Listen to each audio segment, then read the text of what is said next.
90% और 95% की एडजस्टमेंट के पीछे लॉजिक क्या है, कैरी फॉरवर्ड किस तरीके से कैलकुलेट होता है और मिनिमम सेल टैक्स हमने कितना पे करना होता है। आज के इस टॉपिक में हम इसको स्टडी करेंगे। आप देख रहे हैं प्रैक्टिकल लर्निंग हाउस, मैं हूं फ़हीम महबूब। वापस आते हैं टॉपिक के ऊपर। ये मैंने आपके सामने 3 एग्जांपल ड्रा किए हैं। एग्जांपल 1 है और उसके बाद एग्जांपल 2 है और इसी तरीके से एग्जांपल 3 है।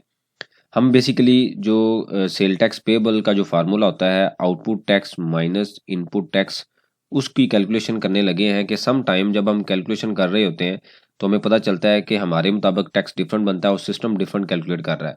तो उसको हम कैसे कैलकुलेट कर सकते हैं, ये आज के इस टॉपिक में हम उसको स्टडी करेंगे इन 3 एग्जाम्पल के थ्रू। पहली एग्जांपल ये है कि इनपुट टैक्स आपके पास अवेलेबल है 20,000। आपको पता है कि ये कहाँ पे होता है, नेक्जर ए के अंदर जो हम परचेज करते हैं उसके ऊपर जो सेल टैक्स पे करते हैं वो हमारे लिए क्या होता है, इनपुट टैक्स। इसी तरीके से आउटपुट टैक्स है, ये कहाँ पे अवेलेबल होता है, नेक्जर सी में, यानी कि जो हम सेल करते हैं उसके ऊपर जो जीएसटी चार्ज करते हैं वो हमारे लिए क्या हो जाता है, आउटपुट टैक्स। इन का मतलब है इन जो हमने गवर्नमेंट से लेना है, आउट का मतलब वो है जो हमने चार्ज करना है कस्टमर को, यानी कि गवर्नमेंट को पे करना है। और बेसिक कॉन्सेप्ट वही है, फार्मूला वही है, output tax minus input tax. मैं यहाँ पे ड्रा भी कर देता हूँ, output tax minus input tax is equal to payable. अब ये पेबल कैलकुलेट करने के लिए डिफरेंट 3 तरह की जो एग्जाम्पल है उसको हम देख रहे हैं। यहाँ पे आप देखें तो पहली एग्जाम्पल में हम ये देख रहे हैं कि input tax greater than output tax. ठीक है, ये आपने एग्जाम्पल देखनी है। ठीक है, यहाँ पे आप देखें जो 20,000 ज्यादा है किससे, 17,000 से। अगर ये केस हो कि इनपुट टैक्स ज्यादा है आउटपुट टैक्स से, तो 90% या 95%, कुछ केसेस में जो retailer pure point of sale के साथ रजिस्टर्ड है या कुछ दूसरी इंडस्ट्री है वहाँ पे 95% की एडजस्टमेंट होती है। तो ये 15,300 किस तरीके से कैलकुलेट हुआ, 17,000 मल्टीप्लाई बाय 90%, उसका 90% एडजस्ट हो गया। बाकी क्रेडिट कैरी फॉरवर्ड कैसे आ गया, 20,000 माइनस 15,300, तो 4700 रुपया क्रेडिट कैरी फॉरवर्ड हो गया, यानी कि हमारा जो बैलेंस है ये ओपनिंग बैलेंस बन जाएगा अगले पीरियड के लिए, अगले मंथ के लिए। और जो पेबल कैलकुलेट हो गया वो कितना हो गया, 1700। अब 1700 कैसे आया कि जो 17,000 था आउटपुट टैक्स उसका 10% हमने पे कर दिया। ठीक है, एक पहली चीज, पहली एग्जांपल में आपने ये चीज याद रखनी है कि अगर इनपुट टैक्स ग्रेटर देन है आउटपुट, तो हमने जो मिनिमम हमने पे करना है वो आउटपुट टैक्स का 10% पे करना है। उसके बाद अगली एग्जांपल देखें। अब एक आपके ज़हन में एक और क्वेश्चन आ रहा होगा, अभी आपकी तीसरी एग्जांपल में आपको क्वेश्चन का आंसर मिल जाएगा।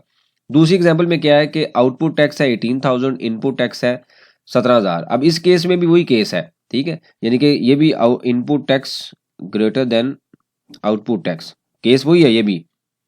अब यहाँ पे आप देखिएगा कि हमने एडजस्ट कितना किया, ये फिगर आ रही है 15,300। ठीक है, अब अगर हम नॉर्मल फार्मूला देखें जहाँ पे हम ये लिखते हैं input tax minus output tax, तो इनपुट टैक्स कितना है 18,000 रुपया माइनस 17,000 रुपया आउटपुट टैक्स है। तो let's say formula balance payable बनता है 1,000। ठीक है, अच्छा इसको हम आउटपुट टैक्स माइनस इनपुट भी कर सकते हैं, मैंने यहाँ पे पॉजिटिव फिगर आएगी इस वजह से मैंने ये लिख दिया। तो हमारा टेक्निकली को तो पेबल तो ये बनता है ना। ठीक है, लेकिन सिस्टम क्या कैलकुलेट कर रहा है, 1700। अब ये कैसे आया, जहां पे अब याद रखिएगा कि जहां पे input tax greater than output tax है, वहां पे जहां पे ये कंडीशन आएगी input tax greater than output tax, तो वहां पे क्या आएगा, हायर ऑफ कौन सा, 90% ऑफ आउटपुट और इनपुट माइनस आउटपुट। यानी कि ये जो फिगर है ये 1000 है और 10% ऑफ इसका अगर ले हम आउटपुट टैक्स का, तो वो बनता है 1700। तो हायर कौन सी है, 1000 है या 1700 है, तो कौन सी फिगर है, 1700। यानी कि मिनिमम 10% हमने पे करना ही है किसी भी सिचुएशन में। जैसे यहाँ पे हमने देखा 18,000 माइनस 17 करें तो 1000 बनता है, लेकिन 17,000 का 10% ले तो बनता है 1700। तो मिनिमम कितना बना, हायर ऑफ कौन सा, 1000 और 1700 का हायर ऑफ कौन सा है, 1700। तो हम कौन सा पे करेंगे, 1700। अब ये क्वेश्चन ही आता है कि जी मेरा तो ये बनता है टैक्स 1000, मैं क्यों 1700 पे करूं। तो गवर्नमेंट ने बेसिकली एक कैप लगा दिया है कि अपने कैश फ्लो को मैनेज करने के लिए उन्होंने ये कह दिया कि जी मिनिमम आप ये अमाउंट हमें पे करें। ऐसा नहीं है कि वो अमाउंट की बाकी एडजस्टमेंट हमें नहीं मिलेगी, वो जो रिमेनिंग फिगर 1000 की होगी वो अगले पीरियड के लिए कैरी फॉरवर्ड हो जाएगी। मतलब यहाँ पे वो ओपनिंग बैलेंस में कहीं पे 1000 आ जाएगा, तो हमारा टोटल इनपुट बन जाएगा 16,000 रुपये, अगले पीरियड के लिए आ जाएगा। लेकिन गवर्नमेंट ये कहती है जी आप मिनिमम हमें 10% दे दें, बाकी एडजस्टमेंट आप अगले पीरियड में लें। बिजनेस पॉइंट ऑफ व्यू के साथ जो अमाउंट आपने 1000 पे करनी थी वो आप 1700 पे कर रहे हैं, तो आपका कैश फ्लो टेम्परेरी तौर पर डिस्टर्ब हो सकते हैं। हालांकि ये रूल ठीक नहीं है, लेकिन चूंकि गवर्नमेंट का एक लॉ है, लॉ को हम फॉलो करते हैं, इस वजह से वो उसी डेफिनेशन के मुताबिक सिस्टम भी कैलकुलेट करता है। तीसरी एग्जांपल देखिएगा कि यहाँ पे हमने ये कहा कि इनपुट टैक्स 15,000 है, आउटपुट टैक्स 17,000 है। मतलब ये है इनपुट टैक्स जो है वो लेस देन है आउटपुट टैक्स, आउटपुट टैक्स ज्यादा है। तो यहाँ पे फार्मूला वही है कि higher of input minus output और 90% ऑफ ये जो आउटपुट टैक्स है, दोनों में से जो ज्यादा होगा वो पे करेंगे। अब यहाँ पे आप देखें तो 17,000 का 10% बनता है 1700, और इनपुट और आउटपुट का दोनों का डिफरेंस कितना बनता है 2000। इन दोनों में से बड़ा मैक्सिमम क्या है 2000, तो हम क्या टैक्स पे कर देंगे 2000। इसका मतलब ये हुआ कि हमने मिनिमम जो टैक्स पे करना है सेल टैक्स का वो 90% या 95% है।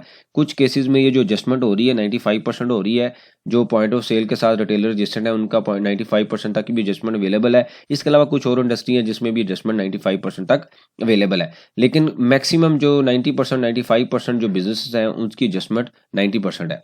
अब इसमें कुछ एक्सक्लूजन्स भी हैं, जैसे हम स्टडी कर चुके हैं 8B के हवाले से कि थर्ड स्केड्यूल की आइटम्स हैं, एक्सपोर्टर हैं, उनके लिए होलसेलर डिस्ट्रीब्यूटर हैं, लेकिन उसके लिए आपको सेक्शन 8B की जो एडजस्टमेंट है वो एक्टिव करवानी पड़ेगी। उसके बाद जाके वो आपको 100% एडजस्टमेंट मिलेगी। अब मैं उस टॉपिक पे नहीं जा रहा क्योंकि हम सेपरेट उसको डिस्कशन कर सकें, हम इसी टॉपिक के अंदर रह के 3 एग्जाम्पल स्टडी कर रहे हैं। अब कंक्लूजन इसकी क्या है कि अगर किसी सिचुएशन में इनपुट ज्यादा है आउटपुट से, तो मिनिमम जो हमने पे करना है वो कितना करना है आउटपुट टैक्स का 10%। अब जैसे 3 एग्जांपल में हमने देखा कि एक केस में आउटपुट टैक्स इनपुट टैक्स 1000 आ रहा है, आउटपुट टैक्स 17 आ रहा है, तो हम कितना पे करेंगे 1700। जो रिमेनिंग 1000 होगा जो कैरी फॉरवर्ड बैलेंस होना चाहिए, अब यहाँ पे आप देखें तो वो कितना कह रहा है 2700। अब ये अगले पीरियड के लिए कैरी फॉरवर्ड हो जाएगा, यानी कि यहाँ पे आपके पास अवेलेबल होगा। मैंने चूंकि वहां पे पहले 1000 की एग्जाम्पल ली थी, लेकिन चूंकि 1700 15,300 जस्ट हो रहा है, तो 18,000 माइनस 15,300 बनता है 2700, ये अगले पीरियड के लिए कैरी फॉरवर्ड हो जाएगा। ठीक है, ये आपने कॉन्सेप्ट याद रखना है, इस लॉजिक को अप्लाई करना है। ये बड़ा कॉमन सा लॉजिक है। ये हम क्यों डिस्कस कर रहे हैं, इस वजह से डिस्कस कर रहे हैं कि जब आप सेल टैक्स लायबिलिटी की वर्किंग फाइनल करेंगे तो आपको पता हो कि मेरी अगर अमाउंट ज्यादा है या कम है, तो मैं उस तरीके से अपने कैश को मैनेज कर सकूं, या जो भी कंसर्न डिपार्टमेंट है उसको प्रायर बता इन एडवांस बता चुकूं कि मुझे इतना कैश चाहिए, सेल टैक्स रिटर्न फाइल करनी है और टैक्स पेबल मेरा ये कैलकुलेट हो रहा है। तो नॉर्मली सिस्टम तो कैलकुलेट कर देगा, लेकिन सिस्टम से पहले हमेशा मैंने जो स्टूडेंट प्रॉपर क्लासेस लेते हैं हमने यही सीखा है कि पहले हम एक्सेल के अंदर अपनी वर्किंग करेंगे। उसका फायदा ये होगा कि एक तो आपके कॉन्सेप्ट अपने ठीक होंगे, कॉन्फिडेंस आएगा, वर्किंग में गलती होगी पता चल जाएगा, टाइमली पता चल जाएगा, और एडवांस में पता चल जाएगा कि हमारा पेबल क्या निकल रहा है। अब वो जो चीज़ें सारी हमने रूल के मुताबिक अप्लाई की, उसको हम सिस्टम के अंदर कॉपी करते हैं या इनपुट करते हैं, और सिस्टम भी वही कैलकुलेट करेगा। ये भी चांसेस हैं सम केसेस में, जैसे इनकम टैक्स रिटर्न में या इवन सेल टैक्स में भी इश्यूज आते हैं कि आपके मुताबिक टैक्स कम बनता है या ज़्यादा बनता है और सिस्टम डिफरेंट कैलकुलेट करता है। तो फिर सिस्टम की गलती भी हो सकती है और हमारी भी हो सकती है, और हम टाइमली बेसिस पे चीज़ों को आइडेंटिफाई करके रिकंसाइल करते हैं। तो इस वजह से ये कॉन्सेप्ट क्लियर होना जरूरी है कि जब भी आप वर्किंग करें आपके ज़हन में ये चीज़ होनी चाहिए कि मेरा टैक्स पेबल किस लॉजिक के मुताबिक बनेगा। तो ये 3 एग्जांपल है, इसको दोबारा देखिएगा अगर समझ ना आए, कोई क्वेश्चन हो, इशू हो। वैसे तो अब सबको पता है क्योंकि नॉर्मल चीज़ें कितनी रॉकेट साइंस नहीं है, नॉर्मल बेसिक चीज़ें हैं, लेकिन चूंकि थोड़ी सी टेक्निकल चीज़ें होती हैं तो इस वजह से हम बार बार उनको डिस्कस करते हैं, रिपीट करते हैं, ताकि हमारे जो कॉन्सेप्ट है वो रिवाइज रहें। इससे रिलेटेड कोई क्वेश्चन हो आप मेंशन कीजिए, उसके ऊपर हम डिस्कशन करेंगे ताकि जो लर्निंग का प्रोसेस है ये कंटिन्यू रहे। थैंक यू वेरी मच, जज़ाकल्लाह।